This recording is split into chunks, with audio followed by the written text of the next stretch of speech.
Hi beauties, and welcome back to my channel. And if you're new, hello and welcome. My name is Pamela Ricardo. My channel is all about lifestyle, mental, and physical wellness. I feel like my channel is going to be the memoir to my younger self. I am here to give you the wisdom that I have now at 37 so that you don't have to go through some of the things that I went through that completely slowed me down. So today's message is going to be all about what can we work on while we're waiting for our man to come or our person to come? There's so much that we're here on this earth to do. And it's sad that we think that the story ends when we meet our spouse, because that couldn't be further from the truth. We have so much to do on this earth. We have a mission. God put you here with your own singular purpose. So how do we get to that so that we're not so caught up on the idea that life is all about finding our spouse? Well, the first thing I want to say is when you're looking for a spouse, you're already in the wrong position. He will find you when God says it's time for you to be found. He will recognize you because you will be the woman you're supposed to be when you're supposed to be attached to another person. We're not supposed to be burdens to our partners, and they're not supposed to be a burden to us. So the best thing you can do during this time is create the best version of yourself so that he can recognize you when he finds you. So the first thing I want you to do is take a personal assessment of where you are right now. That can mean a lot of different things. So let's talk about it. What are your finances looking like? What's your savings account looking like? Take a real glance at your Bank of America account and say, am I okay with this? Could I be making more money? And if I could be, what do I need to be doing to make that happen? Do I need to be furthering my education so that I can qualify for this better position? Do I need to be furthering my education so that I can get out of this position and go where I really want to go? Do I need to go back to school because I took a break to get a job because these bills are piling up? Do I need to take away some of these bills right now that just aren't necessary? You know, can I downsize a little bit for a year and sacrifice to pay down some of my debt? What's your credit score looking like? Are we 35, 36 years old or 25 years old and credit's at 550? That's important. Download Credit Karma and check that. Check it right now. Literally pull up your phone right now and look and see where you're at, because we're so afraid. I used to be afraid to look at these things because I didn't want the truth. But you gotta look at it. You have to face the truth of where you are. This is gonna be imperative to you knowing what you need to do next. It's so important that we find happiness with ourselves before we try to find it in someone else. I made that mistake many, many times over. I was looking for my happiness in my relationships. I became super codependent on a man to make me happy because I wasn't happy with myself. I was codependent for a lot of different reasons. I had a mother wound, a father wound. I felt like my parents weren't there for me growing up. So when I got in relationships, I don't think I always chose partners for the right reasons. It was more like, let me just get out of my situation. This person seems like a good way to keep me distracted, or they are promising me all these things. Let me go in this direction. And it wasn't for the right reasons. So I say this to you, little sis. Get your own money, get your own situation popping so that when he comes, whatever he offers you is just an add-on and a bonus. Don't come into this world trying to think that a man's gonna cover you and he's not your husband. Even if he is your husband, you wanna make sure you're always taking care of yourself regardless. Because even when we're married, we're not guaranteed that our husband will live to 195 years old. You know, like what happens if he's not there anymore? You want to make sure that you are fully capable of still taking care of yourself. Always have your own back. There's nothing worse than being in a codependent relationship because you make someone else feel like they're your end all be all. That's a lot of pressure for another person. You need to have your own life, right? I was in situations where I was codependent and it was annoying. To that person, I'm sure, and it was annoying to me because I was hanging on to them for dear life. And then I've also been in situations where people were codependent on me. While I was trying to do my thing, they would get mad that I had stuff to do. Either way, I was annoyed, you know, and it wasn't a good position for me either way. So if you feel like you may have that issue, figure out the root of the problem. Is there some trauma you need to heal? So right now, we've already named a few things that you could be working on while you're single. Your finances, your credit score, continuing your education, and dealing with any trauma you may be, not resolving. There's so many things you can do right now. Counseling, life coaching. You can find a counselor that's extremely inexpensive. Do your research. I had to really start with God for me personally. It was very hard for me at first to actually start reading my Bible, but one habit that I did start for myself was every morning when I woke up after I prayed, I would put on either T.D. Jakes or Michael Todd. I love these two preachers. I think they're very good at like breaking down the Bible and telling stories that are relatable to today. So I would put that as part of my daily routine. Even in the car, I wouldn't even listen to like rap music because I just can't. Oh, don't get me wrong. I'm not holier than thou. I still like some stuff, but I had to watch what I was listening to. And I would listen to T.D. Jakes and Michael Todd or whatever message came my way that I felt like was applying to where I was at. And that helps me build up my faith that I knew that God had a purpose for my life, and that's where my mind should be. I ain't got no man, God.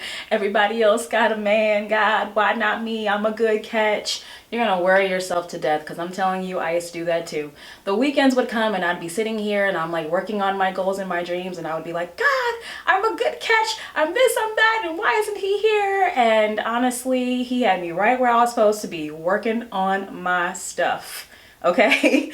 So use this time wisely, because when the man comes, you're gonna be so full and happy and complete that he'll be a bonus. He'll be the cherry on the cake for you, and he won't be the end all be all. So when he goes out of town for a couple of days, you ain't tripping. Or when he has a work conference, or when he's busy working on his dreams, you're not sitting around waiting for him to get done because your life's all about him. Girl, you're gonna have your own stuff going on. Build your own legacy. If he's a good man, he's gonna love that about you. He's going to love that about you, and he'll support that about you. And if he can't be a support system to your dreams like you're going to be to his, then you already know that's not the right partner anyway. All right, so the next thing, what's your health looking like? Are you taking care of yourself?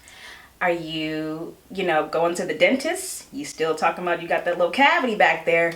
It's time to make that dentist appointment. It is time to make the appointments. I did that. Like, I think it was beginning of last year, I said, dang, it's time for me to, get my health in order. We can go years sometimes without really checking on ourselves, especially when you get older. When you're younger, your parents kind of hold you accountable to that. As you get older, you kind of slack on it a little bit. When's the last time you had a teeth cleaning? Get your teeth looked at. Have you been to the gynecologist lately? Get your body looked at. Maybe you have issues you don't even know you have, and maybe that's why you're tired or why you're gaining weight. You may have a thyroid issue. You may have all kinds of things you don't even know you have. I hope you don't. But if you don't go check, you'll never know. So let's tackle these issues if they're there or if they're not. The peace of mind you'll have from doing this is priceless. So dentist, gynecologist, general doctor, what are you weighing? Let's be real here. Don't get mad at me. Don't get mad at me. Are we eating donuts and cookies all day long and sugar and salt, and we're not thinking about, our blood pressure? And ladies, we gotta stop pretending like going to the gym is not a big deal. You don't have to become a bodybuilder, but you definitely need to think about, am I getting to the point where I'm going too far with the bad eating? Let's be real. I know there are days I live by a Krispy Kreme and a Dunkin' Donuts, and I might go to both in one day. And I had those moments, and I was like, Pamela, come on, seriously? The woman you want to be ain't eating like this. And what is the underlying issue that's making you crave these sweets? A lot of times we're eating our feelings. So I say that to say, while you're sitting here worried about a man, let's hit the gym. Let's work on ourselves. Even if it's just walking on the treadmill while you're watching Netflix for 45 minutes. You're gonna watch Netflix anyways. You might as well habit stack and walk on the treadmill while you watch it. You don't have to be doing a triathlon. But, moving your body it's not always about changing your physical appearance. It's about making sure you're keeping yourself healthy, heart healthy, mentally healthy. It's good for you in general. So, get your health in check. Another thing you can work on while you're waiting for your spouse to recognize you is your personal style. Do you like where your hair is right now? Do you like how you dress? Do you experiment? This is the time to experiment, find your swag. Working on your personal style is so important. So when your husband finds you, you'll stand out to him because you're an individual. Are you still dressing like everybody else? Are you still wearing all the same clothes everyone else is wearing? Tap into who you are right now. Really, go in your closet, put on some outfits, play around, go in the mirror. I had to do that. I had to figure out, who am I right now? Because Pamela at 37 ain't Pamela at 28. I used to be half naked all the time because I thought that was cute and I was attracting what I was wearing, okay? Let's be honest. And as I got older, I was like, what's the kind of woman that I know I'm going to be, who I would like to be, and how I would like to carry myself? She dresses a particular way. She carries herself a particular way. So my personal style has changed. I have routines and regimens for myself now so that when he gets here, or if he doesn't, he's getting the best version of me. He's getting me with better skin. I'm taking care of my hands and my feet. I'm dressing a lot more modest. I still show a little something, but I'm not out here half naked. I want to carry myself in a way that when he does come, he says, wow, that's a wife. She's not out here begging for attention, but she's put together very well. And like I said, we're not doing this for him. You're doing it for you. So it's time to develop your own personal style. I get magazines from this company called Venus, and that's kind of my style right now. I like that the women are still sexy, but they're covered up. They show one thing or the other. They're not showing coochie cutter shorts and boobs. Like, it's one or the other. I'm gonna show some legs and maybe cover up here. I'm gonna show some of this and then cover down there. That's me personally. What's your personal style? Maybe you're wearing hairstyles because you think you're supposed to wear your hair like that. What if you cut it all off and rock a nice little cute Halle Berry pixie cut? Maybe that's your style. Experiment, have fun. This is the time to really come into your own. It's not about a man 24/7. Who are you? What do you want to look like? What's your vibe? Because you're going to attract the authentic person for you when you're the authentic person you're supposed to be. He ain't going to find you when you're being somebody else. Right? Right. Another thing to work on during this time is, how decisive are you? How decisive are you? We've got to learn to be very decisive as women. We can't be always teetering on the side of one or two things. You have to learn to be decisive.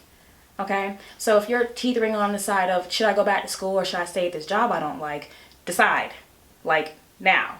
Make decisions right now. If you're deciding, well, I could start working out next week, but I might as well just wait till July. Start tomorrow. Make the decision. We've got to be decisive. This is a season in life where you're single. You can make choices that are selfish right now, okay? You can decide to work out 5 days a week and cook healthy meals for yourself because you don't have to think about anyone else. You're just cooking for you, and if you have a child or children, you're cooking for your family. You can be selfish right now if you're single because you don't have anybody else to consider their feelings unless you have children, like I said. But if you're by yourself, it's a me season. It's a me season. Embrace it. Be decisive. Decide if you want to travel for this whole next summer. Who's going to stop you? Travel. If you want to cut all your hair off, who's going to stop you? Go do it. When you have a spouse, you have someone else's feelings to consider. You have to implement their day into your day. You have so much you have to include because someone else is in the picture.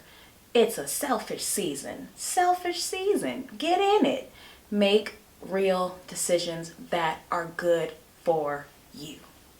Another thing that you could be working on while you're in your single season is growing your friendships. You don't need 50 million friends, okay? But you do need a few girlfriends that you can talk to, hang out with, confide in. If you have married friends, even better, so you can see what healthy relationships look like and understand that all relationships are not perfect.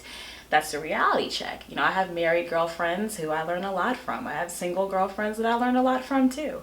And I watch their dating experiences and sometimes I'm glad that I took that 6-month period where I didn't date anyone. And I took a even longer period of just practicing celibacy because I just didn't want to keep giving myself to people who did not deserve me. It's easy to pull away from someone when you haven't given your body to them. It's another thing when you've slept with someone and then they diss you. Now not only are you pissed, but you're like, why did I do that to myself? So I practiced celibacy for that reason alone, and honestly, it was so much easier to release people without sleeping with them first. There wasn't that soul tie attachment to them. I just released you, and the end. I have no problem hitting the block button, because once you show me who you are, I believe you. And that's another thing. When you're in your single season, and if you are not dating, great. That is me time for your friends, for yourself, for family members that you may not have seen. That's for traveling solo. That is for cultivating the person that you want to be. 100%. Picking up a hobby, learning how to paint, learning another language. I like to crochet. I know it's weird, but don't hate. I'm pretty good at it. But there's a season for everything, and I feel like if you are going through the singleness season alone, that might be the wisest thing for you, especially if you know you have trauma to heal. It's going to be hard to continuously go on dates with numerous people when you know you probably should be spending this time getting to know yourself a lot better. I took time to get to know me. I realized that there was some stuff that I needed to heal. Codependency was one of them. I lost both of my parents in 1 year, a couple of years ago. My mom died, and then my dad died a year and a month later. And then right after that happened, I got into a relationship. That was the worst idea ever. Not only did this person not treat me well, but I knew that that wasn't the time I should have been in a relationship. I needed to heal. I needed to spend time with myself. I needed to assess what happened to me, because that was a lot for one person to go through. And the last thing I needed was to be around someone who wouldn't understand what that is, to go through that kind of grief. So explaining my feelings to someone all the time, it was exhausting, and I put myself through that. If anyone that's watching this is dealing with grief, please seek counsel. Don't be ashamed of it, number one. Number two, understand that your grieving period is going to be your grieving period. It may take you 3 years. It may take you 5 years. You don't fully heal from losing anyone that you loved, so take your time. But like I said, if you know for a fact that right now you need to be single, listen to that whisper. Don't go on here and getting on these apps, wasting your time with people. I'll make a video for that on another day, because these dating apps, you want to add some stress to your life, go ahead and get on these apps. But if you are choosing to date, I don't recommend it if you know that you need to heal. If you are choosing to date, date. And if people show you something early on in the first 10, 11 days that you don't like, or that is a deal breaker for you, don't compromise. Your singleness season is for you to know what you want, and the clearer you get about the kind of woman that you are and what you know you deserve, the less you're going to settle for what everybody just wants to throw at you. You don't get to throw at me your inconsistency. You don't get to throw at me your insecurities. You don't get to throw at me your argumentative behavior. If I like my doors opened, if I know I'm the kind of woman that wants to be asked on real dates, if I'm the kind of woman that wants to have a man that contacts me regularly, then I know what I want. If you're not those things, then I already know where I need to go. We've got to be more decisive, like I said earlier. So anyways, I made this video because honestly, when I was in my singleness phase, I have a boyfriend now. And, before I met him, I spent that time alone. I was celibate. I wasn't dating. And I took a lot of time to heal, get my body back in shape the way I wanted it, eating healthy, creating good routines for myself. I made myself make decisions. I chose to focus on career, and I was in my spirituality. I got my puppy. I had a full life when I met him. And then when he came, he felt like an extra piece of cake. Like, I already had a cake. There's this extra piece of new cake. I was like, this is good cake too. I'm gonna have this cake with my other cakes. Like, I have my cake and eat the other cake too. It was an addition to my life in a positive way. It wasn't like, oh, I need him. Yeah, I need somebody to take me out on the weekend. Oh, I need someone to give me attention. Oh, I need someone to take up some time because I'm bored. It was none of those things, because I was already living a full life. It's so important to have a full life so that your spouse can recognize you when he sees you. My boyfriend always says the thing that he loves about me is I'm driven. He doesn't try to slow me down. He sees what I'm doing. He contributes to it. He supports it. We see each other all the time. Somehow, some way, when God brings that person to you, it'll fit. No matter how busy you are, you all will fit. And I don't know how to explain that any other way. But when it's not the right person, it's going to feel like chaos and confusion. And no one deserves that. You want to be someone's better half, right? Not someone's burden. So work on yourself. Become the best version of you, so that when he comes, or if he doesn't, you're still full. And if he does come and that's the story that you're going to have for your life, that you have a spouse, you guys complement each other. He can be proud of you. You can be proud of him. There's no jealousy. There's no competition. Two whole people coming together. That's a beautiful thing. That's what I want for you. That's what I want for me. Be full. Fill your cup up. Fill it up until it runs over, so you have something to give when someone comes around. You don't want to be depleted and sad and broken when he comes, and now you're a burden and you need him to fill you up. You're already full. Life is to be lived happily, and if it's not with someone else, you live happily with who God made you to be. He made you bomb. He made you amazing. He made you an individual. But he also will bring you a person that compliments you if that's the story he has written for you. So don't settle and don't stress. So on Friday night, when you're worried about where is he, worry about where are you? What do you need? Treat yourself. Go take yourself to dinner. Call your girlfriends. Have fun with you. Show yourself how great you are. Take photos of everything you're doing. Go on trips. See the world. So you can tell your husband, if and when he comes, about all of your adventures. You guys can do some together too, but you've got your own stories. You've got your own life. And now he's just a beautiful addition. He's not the end all be all. All right. Thank you guys for watching. And I just pray for all of us to find true happiness for ourselves. Living a full life, by all means, is the best thing that you can do for yourself. Get your education together. Get your finances together. Work on your credit score. Grab your phone right now. Check your bank account. Look at it. Be realistic with yourself. We gotta get real. Spend this time getting super real with where you are. Because as soon as you decide that you want to do better, the game changes. But you got to see where you're at first. You won't know what better is until you see where you are. All right? I'll see you guys next time, and thanks for tuning in. Bye.